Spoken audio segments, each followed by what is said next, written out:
I think it's a twofold question. I mean, it's an important risk factor to identify patients at risk. So it means people who have low HDL cholesterol are at increased risk of getting a myocardial infarction.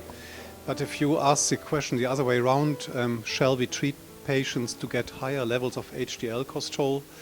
There is no evidence that anything that is increasing HDL cholesterol would help to improve outcome. One reason is that the drugs that we had were not very effective in increasing HDL cholesterol, so we have to look for more effective drugs.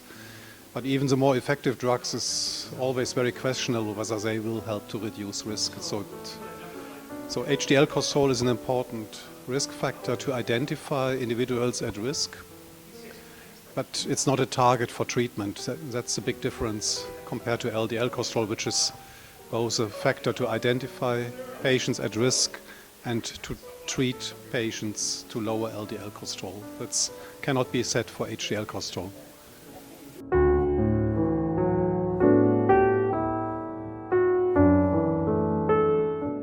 Yeah, there are some lifestyle interventions that are known to improve HDL cholesterol levels. I mean, for example, physical activity or reducing body weight.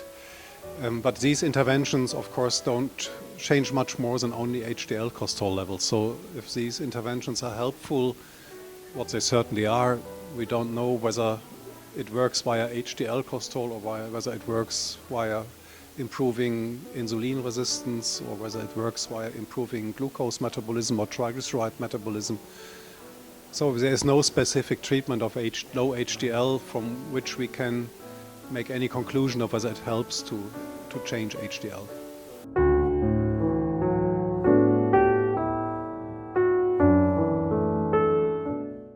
Lifestyle is an important step, and I mean, of course, also if your HDL is low, and then you can use the HDL cholesterol level as to calculate your risk, and then it helps also in the decision of whether somebody needs a drug treatment to lower LDL or not. So if